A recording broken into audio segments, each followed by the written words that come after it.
Sanibonani ekuseni nilalele umsakazo Music Gardens FM Channel 33 Nobompele umkenenezo umphefumulo la sithi khona iswi laba ngumuntu.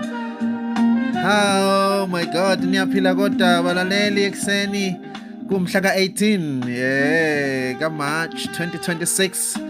Sikhathi u-22:07 ekuseni nje sivukile sibona umusa kaNkulunkulu nje usigcinile, usigcinayo, usipha ukuhlakanipha, usipha ukuqonda izinto zikaNkulunkulu, izwi uNkulunkulu alifake kithi. Uyasiza umusa wakhe ukuthi siliqonde. Ngike ngithi mina umusa kaNkulunkulu uwumuntu, uyasifundisa, uyasivikela, uyasiqwashisa.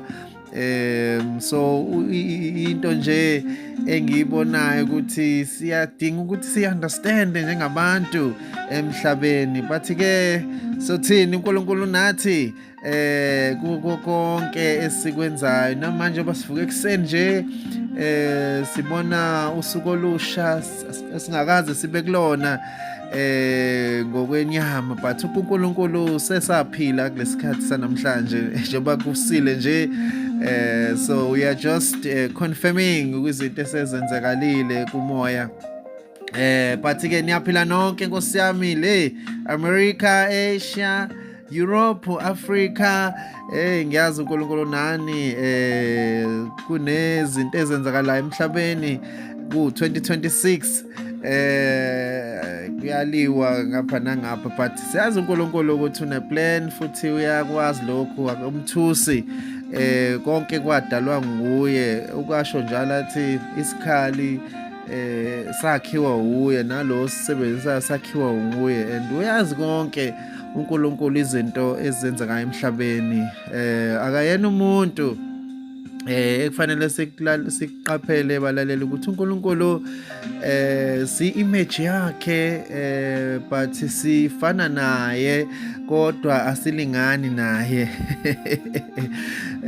Kunezinto thina esiyitshela ukuthi ziyam-affect uNkulunkulu, kanti affecta thina phela sabancane thina kuyena, si-creation yakhe, sidalwe nguye. Sifanele sihlale sikukhumbula lokho, ukusho ukuthi kufanele sikwazi ukubona izinto ekufanele siyilungise thina njengabantu, ngoba sinikeziwe igunya emhlabeni ukuthi siphile emhlabeni ngokubusa umhlaba womuntu. Wanikeza umuntu ukuthi aphile kuwo, so iy'nkinga zethu sikwazi ukuyilungisa zabantu. Akulula ukuthi ukholo uNkulunkulu ungamboni emkhulu kangaka, but uhluleke ukubuka ukuzwana nabantu awubabonayo, wenze okuhle kubo, because you know uye umuntu ombonayo futhi it's at your level. In terms of ukwakhiwa kwethu sonke sakhiwe ngendlela efanayo ezabantu, so ne-language yethu noma ingafani, omunye ekhuluma enye language kodwa sakhiwe ngomfanekiso kaNkulunkulu sonke ngendlela efanayo. So indlela esicommunicate ngayo i-spiritual yona, ngoba umuntu uyakwazi ukufunda ilanguage yomunye, you know, ukusho ukuthi umuntu ngampela uyedwa. So ingakho-ke kumele ukuthi sithandane njengoba siyithanda thina, ukuze impilo yethu ilunge, singacashi khona umuntu athi hayi mina ngiyakholwa uNkulunkulu, ngiyamthanda uNkulunkulu, you know, kodwa abantu hayi akabathandi. You know, that's a being hypocrite, umzenzisi loyo. And uNkulunkulu wasivezela ukuthi ngeke uthi uthanda yena ungamthandi umakhelwane wakho, umuntu onedinga isidingo, odinga usizo lwakho, umakhelwane wakho. So yeah, ilokho nje balele ngibingelela ngakho ekuseni nje siqhubeka nendaba yethu ka Gideon. okuyindaba nje enhle kakhulu esifundisa ukumthemba uNkulunkulu, esifundisa ukusitshela ukuthi uNkulunkulu akadingi amandla ethu kakhulu uma kwenziwa izinto zakhe. Udinga nje ukuthi simithembe and sazi ukuthi uyasinqobela konke, sazi ukuthi usenzela konke because uyakwazi yena. Thina siba surprised by izinto ezenzakala empilweni, but uNkulunkulu akaba surprise. Wayedala lezi zinto and wayinika nisho isikhathi, uyasazi isikhathi sazo ukuthi izokwenzeka nini. Ngihlale ngisho ngithi ungazifuni izinto manje engeke ifike manje. uNkulunkulu unesikhathi sakho konke, isikhathi siphethwe nguye. So sikwi-timeline kaNkulunkulu. So izinto mazenziwa uNkulunkulu ke ziyabonakala and ukuthi hey ziyamangalisa. Ngibuka nje lento ade sifunda kaGidoni ukuthi bayolwa nabantu abaningi abanamandla kodwa baphethe nje amacilongo, ama-horns, ama-ram horns, nani ney'bani. That's it. And then they just shouted, bathi inkemba kaJehova nenkemba kaGidoni. And then laba akade bezobahlasela baqala bagwazana bodwa ngemkhonto yabo. Okusho ukuthi uNkulunkulu uma simdumisa silalela izwi lakhe, ilula lento. Buka nje lula kanjani, kodwa idinga ukukholwa ngoba usuke impilo zethu angithi sisuke sazakhela ngokubuka ingaphandle lezinto, kanti izinto yibuka ngaphakathi. uNkulunkulu mayethi Gidoni ngiqhawe elinamandla, wayengambuka uGidoni ngengaphandle lakhe, but wayembuka ngengaphakathi lakhe ukuthi wakhiwe kanjani. So nathi sikanjalo-ke balaleli, uNkulunkulu usibuka ngengaphakathi lethu, indlela sakhe ngayo.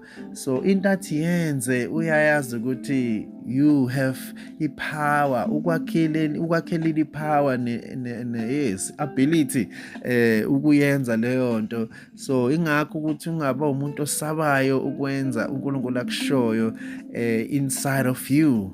Kunento ekhulumayo ngaphakathi kuwe engafanele sicishe ngezinto zethu esizibukayo ngaphandle noma siyicomparation nabanye abantu.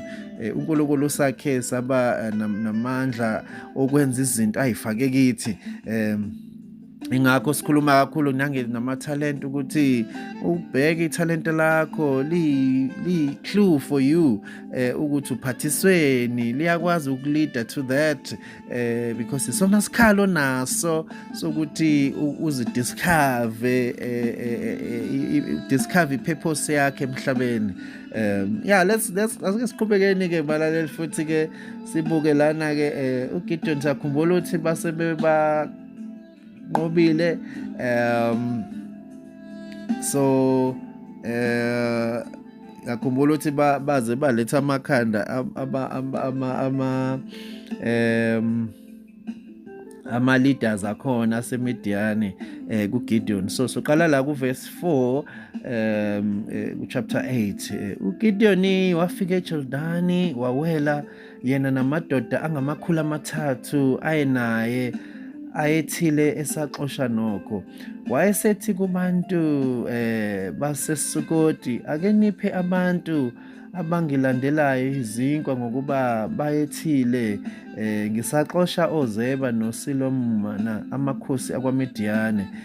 Izikhulu zaseSukoti zathi, izandla zikaZiba noSalimuna sezisesandleni sakho ukuba siphe impi yakho isinkwa na? uGidoni wathi, ngalokho nxa uJehova eninikele oZiba noSalimuna esandleni sami, ngiyakuklebhula inyama yenu ngameva asihlane nangomazinyo ezinqola zokubhula. Wenyuka lapho waya ePhenuweli wakhuluma kubo. Ngokunjalo abantu basePhenuweli baphendula njengabantu baseSukoti bebephendulile. wakhuluma nakubo abantu basePenueli wathi, ekubuyeni kwami ngiphilile ngiza kunibhidliza lo mbhoshongo. OZiba noSalum babeseKakori, izimpi zabo zinabo kungathi abantu abayizinkulungwane eziyishumi 15, bonke ababesele empini yonke yasempumalanga, ukuba kwakuwile abantu abayizinkulungwane eziyi120 abahloma inkemba. uGidiyoni wanyuka ngendlela yabahlala ematendeni ngasempumalanga waseNoba neJogibehe, oh my God, wanqoba impi yayithi ilondekile. OZeba noSalimuna babalekela wabaxosha, wababamba amakhosi amabili akwaMidiyani, oZiba noSalimuna, wachitha impi yonke. uGidiyoni indodana kaJoashi wabuya empini ngasekwenyukeni kwaseHeresi, wabamba insizwa yabantu baseSukoti, wabuza kuyo yona, yamlobela izikhulu zaseSukoti namalunga alo, abantu abangama-77. Wayesefika kubantu baseSukoti wathi, bheka, oZiba noSalim enangiswebula ngabo, nathi izandla zikaSibulo noSalimu sezisezandleni sakho, ukuba siphe amadodana akho ayethile isinkwa na? Wayesebamba amalunga omuzi nameva sihlane namazinyo ezinqola zokubhula, wagalela ngawo abantu baseSukoti. So wayecela umusa lana uGidiyoni, but labantu bancisha abantu izinkwa, so we had to fulfill into ayibatshele yona ukuthi mayese wanqobela amakhosi obuya adile nabo. Siyayibuka nje uNkulunkulu into ayenza kuGidiyoni, ekade umuntu ozibukela phansi, ebuka isimo sakhe semndeni ukuthi mina ngiphuma emndenini omncane, but ubuka izinto azenzayo, ne-energy ne-power ahamba ngayo, ukuthi ngesikhathi ustepa into izwi uNkulunkulu alifake kuwe, uba namandla, uba iqhawe elinamandla, because izwi likaNkulunkulu linakho konke okudingayo empilweni. Ilokho nje sikushoyo ekuseni balaleli, ukuthi uNkulunkulu uyakwazi okudingayo, and kulokhu uNkulunkulu akufake kuwe. Nje bekuyilokho nje balaleli, ngakho ngithi ngeke saba isikhathi eside manje kulama conversations zethu. Sizobe nje sidlulisa just one message ukuthi umuntu ahambe nayo, ukuthi ubuke isibindi, uba nesibindi uma uhamba ngokukholwa izwi uNkulunkulu alifake kuwe. Thank you so much ukuthi nixhume ku-Music Gardens FM, channel 33, umsakazo omusha uhlala umusha njalo for isikhathi esisha. Sithi izwi laba ngumuntu, abantu ababeyilokhu uNkulunkulu ababekele kona. And soqhubeka ngalesi ndaba, and le ndaba esiyifundayo njalo fanele sizazi ukuthi nathi sizokhuluma nangathi, ngoba kubalekile ukuthi siyithathe nathi sikhulume ngabantu abamanje esibonile behamba noNkulunkulu, sibabonile benza izimangaliso. Sifunde nangabo ukuze si-understand ukuthi uNkulunkulu akayena uNkulunkulu wasemandulo kuphela, but uNkulunkulu wamanje. So namanje abantu basathunywa, namanje abantu kusamele benze izinto ezisabisayo ngokumuntu. So singakho sibe lo msakazo ukuthi sigqugquzele abantu ukuthi uNkulunkulu nabo futhi akasishiyi futhi akasoza sishiya, ngoba sakhelwe kuye futhi sakhiwe nguye. Siyabonga kakhulu balaleli, uNkulunkulu anigcine nje. Sizobonana futhi solandelayo la siqhubeka khona nendaba yethu kaGidiyoni, then sibone ukuthi uyiphetha kanjani indaba yakhe, nokuhamba noNkulunkulu, and then siqhubeke-ke move to abanye amaqhawe akade ezibukela phansi, kodwa uNkulunkulu besethi ngamaqhawe anamandla. So God bless you.